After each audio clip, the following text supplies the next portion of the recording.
Join us in the Curious Cases of Rutherford and Fry after the news. BBC News. President Trump has named General H.R. McMaster as his new national security advisor. Mr. Trump said General McMaster was a man of tremendous talent and experience and was greatly respected in the military. He replaces Michael Flynn, who resigned after less than a month in the job because he'd misled Vice President Mike Pence. French police have carried out a second search at the headquarters of the anti-immigrant National Front Party of the presidential candidate Marine Le Pen, in connection with an investigation into the alleged misappropriation of European Union funds. The party says it's a media smear. The Russian ambassador to the United Nations, Vitaly Churkin, has died suddenly while at work in New York. He was one day short of his 65th birthday. Vladimir Putin's spokesman said the president had learned of his death with deep sorrow and that he'd highly appreciated Ambassador Churkin's professionalism and diplomatic skills. Britain's upper chamber of Parliament, the House of Lords, has been debating the bill to allow the government to begin the process enabling Britain to leave the European Union. The bill has already passed the lower house without amendments. The government has warned the Lords against attempting to rescind the process. The United Nations Human Rights Chief, says the Democratic Republic of Congo must investigate reports of atrocities by the armed forces. The UN says it has documented the killings of more than 280 people since July in Kasai Central Province, where the Congolese forces have been fighting a militia group. Scientists in the United States say they've found a way to get the very last drop of ketchup out of a bottle. Researchers at the Massachusetts Institute of Technology have developed a slippery coating, which could also prevent waste in many other products. And that's the BBC News. Welcome to episode 5, the final part in this series of The Curious Cases of Rutherford and Fry. I am Dr. Adam Rutherford. And I'm Dr. Hannah Fry. Now, this episode is one in which Adam gets to take his revenge for all of the experiments that we ran on him in the first series of this programme. Let's just recap on some of them, shall we? So I was, for the first, and possibly worst, was that I had to get up at about 5 o'clock in the morning and drive in hideous traffic down the ring road. We also tried to make you faint. You did, you tried to make me faint, actually failed, but then I did have to be strapped to a board for an hour. And we waxed you. Yes, it's best if you don't say we waxed you. I was waxed, so I wouldn't want the listener to get the wrong idea. So, as your revenge, in this episode, Adam basically makes me and producer Michelle Martin explore things that we're terrible at, aren't we? Terrible at. So the first one, actually not that terrible. Yeah, I made Hannah have a singing lesson. Yes. How was it? Didn't go that well. Let's have a listen.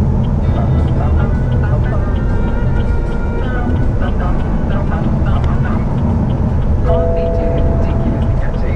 I know, but you know what? A little bit flat, but out of key. I'm rude. Not all of us have a natural gift. Well, here is our curious case of today. Simon Fawcett asks, my dad, my 2 sisters and I can picture them fairly well. My mum is tone deaf.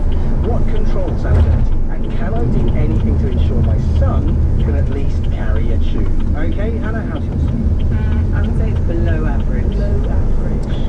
About 50. See, I was a chorister at school. Were you really? I was on the bass. Sing me one note as a bass. Blah. You sound like an angel. I do. You too could sound that angelic, Hannah, if only you did a little bit of practice. And so I figured that given that normally I'm the one who has to do the utmost experiments and curious cases, I've arranged for you to have a singing lesson with singing coach extraordinaire Michael Bonshaw. Really? Stop it. So I usually start by just trying to get a little bit of a feel for your own vocal history. Yes. What might make you think that you're not a brilliant singer? I think in part it is my terrible voice that is a bit of a giveaway. Okay, and this is your own opinion. Of myself and the neighbourhood cats. Okay. And when you listen to yourself, do you think you're not in tune, or you just think it doesn't sound very nice? All of the above. Or, okay. Yes. I think it's quite difficult to hit the note that is intended. Okay. I think it's also quite difficult to know what note I'm intending to hit anyway. Okay. So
producer's face in the middle of that high note. And I couldn't. I think it was almost like wincing. Her hearing is very important to her. I didn't think you were that bad. Yes, thanks, Adam. Our producer Michelle said that it was just her concentrating face, but I remain unconvinced. Okay. If we just set that aside for a minute, what is life really like if you do have this actual clinical form of tone deafness known as amusia?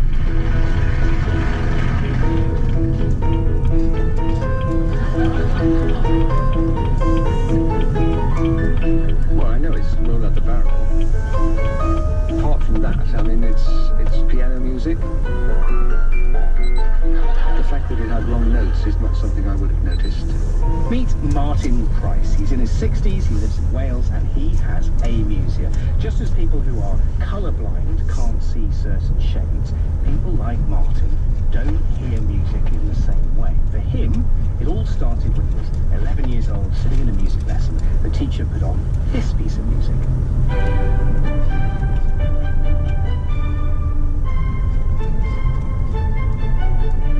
And his teacher went on to close his eyes and conduct along, losing himself in the music and revelling in the emotion. He then proceeded to go on about how wonderful and great it was and take for granted that everybody was going to think how wonderful it was, and I just couldn't actually see what he was on about at all.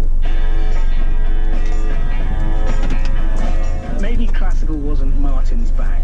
How about pop?